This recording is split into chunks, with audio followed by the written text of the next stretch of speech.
ഒരു ജീവിവർഗത്തിൽ ചെറിയ ചെറിയ മാറ്റങ്ങൾ ലക്ഷക്കണക്കിന് വർഷങ്ങൾ തുടർന്നാൽ അവസാനം അത് തികച്ചും വ്യത്യസ്തമായ മറ്റൊരു ജീവിയായി ജീവിവർഗമായി മാറിക്കൂടെ എന്നൊക്കെയാണ് ചോദിക്കുന്നത്. സാധാരണഗതിയിൽ സ്ഥൂല പരിണാമ വിശ്വാസികൾ അവരുടെ ഈ വിശ്വാസത്തിന്റെ അടിത്തറയായിട്ട് ഈ ഒരു ചോദ്യം എന്നും ആവർത്തിക്കാറുമുണ്ട്. ഈ ചോദ്യത്തിൽ നിന്ന് തന്നെ ഒരു കാര്യം വളരെ വ്യക്തമാണ്. അങ്ങനെ ആയിക്കൂടെ, അങ്ങനെയാകാമല്ലോ എന്നാണല്ലോ ഉന്നയിക്കുന്നത്. അതിനർത്ഥം അങ്ങനെ ആയിട്ടില്ല, ആയതിന് നമ്മുടെ കയ്യിൽ തെളിവില്ല. അങ്ങനെ ആകാൻ സാധ്യതയുണ്ടല്ലോ, സാധ്യതയില്ലേ എന്ന ചില ഊഹങ്ങളിലാണ് ഇപ്പോഴും ഇത് നിലനിൽക്കുന്നത് എന്നാണ് ഈ ചോദ്യം തന്നെയും സൂചിപ്പിക്കുന്നത്.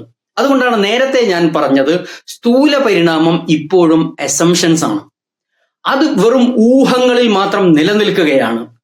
അങ്ങനെയാകാം, അങ്ങനെ ആയിരിക്കാം, അങ്ങനെ ഉണ്ടായതായിരിക്കാം എന്നൊക്കെയാണ് സാധാരണ ജീവിവർഗങ്ങളുടെ പരിണാമത്തെക്കുറിച്ച് എഴുതപ്പെട്ട പുസ്തകങ്ങളിലോ അല്ലെങ്കിൽ പറയപ്പെടുന്ന പ്രഭാഷണങ്ങളിലോ ഒക്കെ നമ്മൾ കേട്ടുകൊണ്ടിരിക്കുന്നത്. അതുകൊണ്ടാണ് ഞാൻ സൂചിപ്പിച്ചത്, ആയിരിക്കാം, ആകാം തുടങ്ങിയവ ശാസ്ത്രമല്ല. ഇനി അല്പം ഉദാഹരണങ്ങളുടെ സഹായത്തോടു കൂടി ഇത് ഒന്നുകൂടി ഞാൻ വിശദമാക്കാൻ ശ്രമിക്കാം. നമ്മൾ നേരത്തെ സൂക്ഷ്മ പരിണാമത്തെക്കുറിച്ച് സംസാരിച്ചപ്പോൾ കൊറോണ വൈറസിന്റെ ഉദാഹരണം നമ്മൾ പറയുകയുണ്ടായി. നേരത്തെ അത് ജലദോഷ ലക്ഷണങ്ങൾ പ്രകടിപ്പിച്ചിരുന്ന ഒരു വൈറസ് ആയിരുന്നു. പിന്നീട് അതിന് മാറ്റങ്ങൾ വന്നു. അത് COVID-19 എന്ന പേരിൽ അറിയപ്പെട്ട രോഗമുണ്ടാക്കാൻ ശക്തിയുള്ള വൈറസായി മാറി. 2021 ആയപ്പോൾ അതിൽ വീണ്ടും മാറ്റങ്ങൾ വന്നു. അത് ഒമിക്രോൺ വാരിയന്റ് എന്ന പേരിൽ ലോകത്തറിയപ്പെട്ടു എന്നൊക്കെ ചില ഉദാഹരണങ്ങൾ നമ്മൾ സൂചിപ്പിച്ചിരുന്നു. ഇവിടെ നമ്മൾ മനസ്സിലാക്കേണ്ടത്, ഈ കൊറോണ വൈറസിന് 2 തവണ അല്ലെങ്കിൽ 3 തവണ പരിണാമം സംഭവിച്ച് അത് 3 വാരിയന്റുകൾ പ്രത്യക്ഷപ്പെട്ടതായി നാം അറിയുന്നുണ്ട്. പക്ഷേ ഒരു കാര്യം ശ്രദ്ധിക്കുക, വൈറസ് ഇപ്പോഴും വൈറസ് തന്നെയാണ്. അതാണ് സൂക്ഷ്മ പരിണാമത്തിന്റെ പ്രത്യേകത.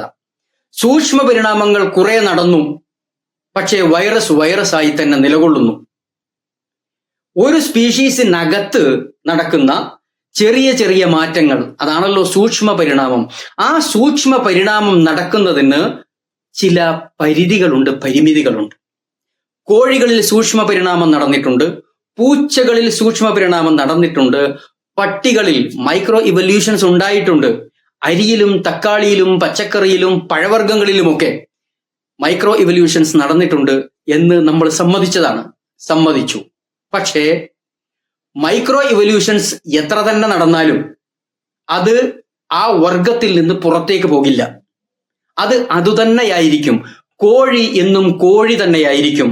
നിറത്തിന് വ്യത്യാസമുണ്ടാകും, ഉയരത്തിന് വ്യത്യാസമുണ്ടാകും, തടിക്ക് വ്യത്യാസമുണ്ടാകും, തൂക്കത്തിന് വ്യത്യാസം വന്നേക്കാം. അപ്പോ ഇങ്ങനെയുള്ള ചില വ്യത്യാസങ്ങളല്ലാതെ കോഴി എന്ന ജീവി അത് കുറെ മാറ്റങ്ങൾക്ക് ശേഷം അത് താറാവായി പരിണമിച്ചു എന്നൊരാൾ പറഞ്ഞാൽ അത് ഉണ്ടാകില്ല. അപ്രകാരം തന്നെയാണ് പൂച്ചയും പട്ടിയുമൊക്കെ.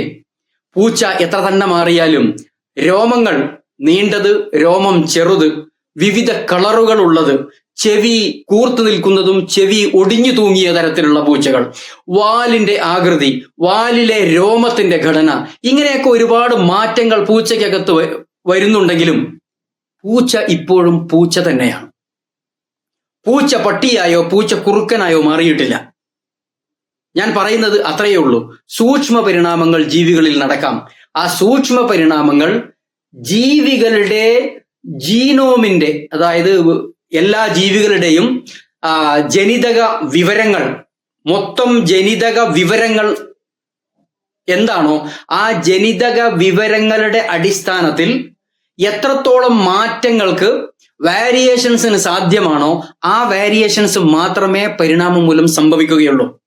പൂർണ്ണമായ ജീനോം ഘടന തന്നെയും തിരുത്തി എഴുതിക്കൊണ്ട് വളരെ വ്യത്യസ്തമായ പുതിയൊരു ജീവിയായി ഒരു ജീവി ഒരിക്കലും പരിണമിക്കില്ല. അതിന് ശാസ്ത്രീയമായി ഒരു തെളിവുമില്ല.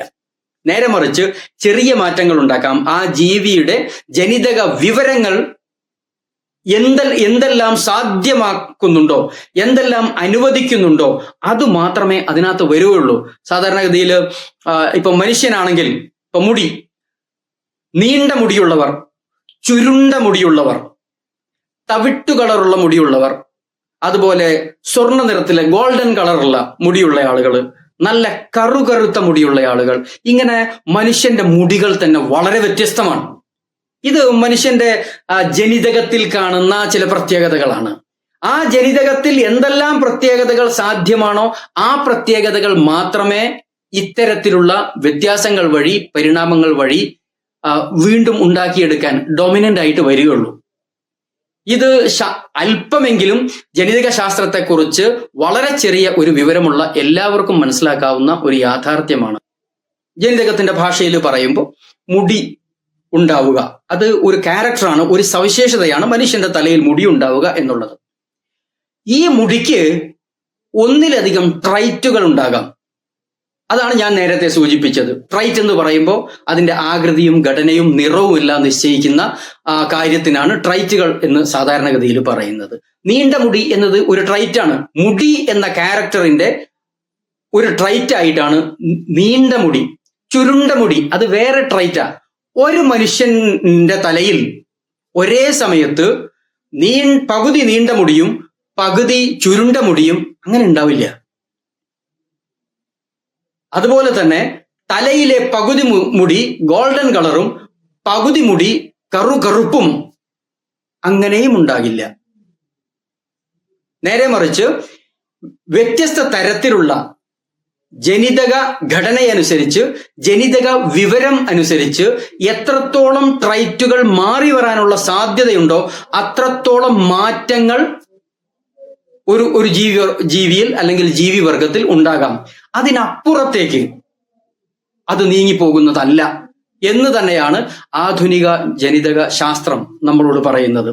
അതുകൊണ്ട് തന്നെ ഒരു ജീവിവർഗത്തിൽ അതിന്റെ ജീനോം അനുവദിക്കുന്ന, ജനിതക വിവരങ്ങൾ അനുവദിക്കുന്ന ക്യാരക്ടറുകൾ, ആ ക്യാരക്ടറുകളുടെ വിവിധ തരത്തിലുള്ള ട്രൈറ്റുകൾ അത് വിവിധ രീതിയിൽ പ്രകടമാകും എന്നല്ലാതെ ഒരു ജീവിവർഗം തന്നെയും അപ്പാടെ മാറി പുതിയ ഒരു ജീവിവർഗം ഉണ്ടായിത്തീരും എന്നൊക്കെ പറയുന്നത് ഇത്തിരി അതിശയോക്തിയാണ്.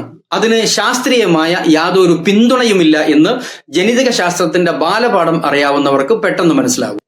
ഇനി അതല്ല, ചെറിയ ചെറിയ സൂക്ഷ്മ പരിണാമങ്ങൾ കുമിഞ്ഞുകൂടി അക്യുമുലേറ്റ് ചെയ്ത് അവസാനം അത് തികച്ചും വ്യത്യസ്തമായ മറ്റൊരു ജീവിവർഗമായി പരിണമിക്കും എന്നതിന് ശാസ്ത്രീയമായി എന്തെങ്കിലും ഒരു തെളിവുണ്ടെങ്കിൽ നമുക്കത് കേൾക്കാനും മനസ്സിലാക്കാനും താല്പര്യമുണ്ട്. ഇന്ന് ലോകം വളരെ പുരോഗമിച്ചിരിക്കുകയാണ്. ലോകത്തിലെ വിവിധ ജീവി വർഗങ്ങളുടെ ജീൻ സീക്വൻസിംഗ് വഴി ജനിതക വിവരങ്ങൾ മനസ്സിലാക്കിയ ഒരു കാലഘട്ടമാണ് നമ്മുടേത്. നാം അത് മനസ്സിലാക്കി കഴിഞ്ഞിരിക്കുന്നു പലതും. മാത്രവുമല്ല, ജീനുകളിലെ വിവരങ്ങളെ എഡിറ്റ് ചെയ്യാനുള്ള CRISPR-Cas9 പോലെയുള്ള ടൂൾസ് ഇന്ന് ശാസ്ത്രത്തിന്റെ കൈവശമുണ്ട്. അപ്പോ വിവരങ്ങൾ എന്താണെന്ന് സീക്വൻസിംഗ് വഴിയും മറ്റും നമുക്ക് അറിയാൻ സാധിക്കുന്നുണ്ട്. ജനിതക വിവരങ്ങൾ നമുക്കറിയാം. ആ വിവരങ്ങളിൽ എഡിറ്റിംഗ് സാധ്യമാക്കാനുള്ള ടൂൾസ് പോലും നാം ഇന്ന് കണ്ടെത്തിയ സ്ഥിതിക്ക് ആ ടൂൾസ് ഉപയോഗിച്ച് ജനിതക വിവരങ്ങളിൽ മാറ്റങ്ങൾ വരുത്തി, ന്യൂക്ലിയോടൈഡുകളുടെ ഘടനയിൽ വ്യത്യാസങ്ങൾ വരുത്തി നമുക്ക് പുതിയ ജീവിവർഗത്തെ ഉണ്ടാക്കാമല്ലോ. അങ്ങനെ ഒരു ശ്രമം നാം ഇന്നുവരെ കണ്ടിട്ടില്ല. ജീൻ എഡിറ്റ് ചെയ്ത് ഒരു പുതിയ ജീവിവർഗത്തെ ഉൽപ്പാദിപ്പിച്ചതായി നാം ഇന്നുവരെ കേട്ടിട്ടില്ല, നാം കണ്ടിട്ടില്ല.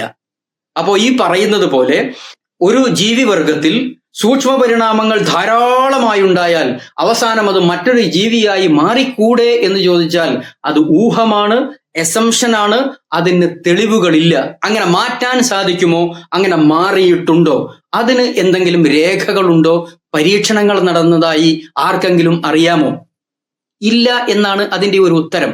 അതുകൊണ്ട് തന്നെ ഈ ഊഹങ്ങളും പരികൽപ്പനകളും ശാസ്ത്രീയ മാനദണ്ഡങ്ങൾ അനുസരിച്ച് തെളിയിക്കപ്പെടുകയും അവ പരീക്ഷണങ്ങളിലൂടെ തെളിയിക്കപ്പെടുകയും ഒക്കെ ചെയ്തെങ്കിൽ മാത്രമേ ഇതിന് ശാസ്ത്രലോകത്തിന്റെ അംഗീകാരം ലഭിക്കുകയുള്ളൂ.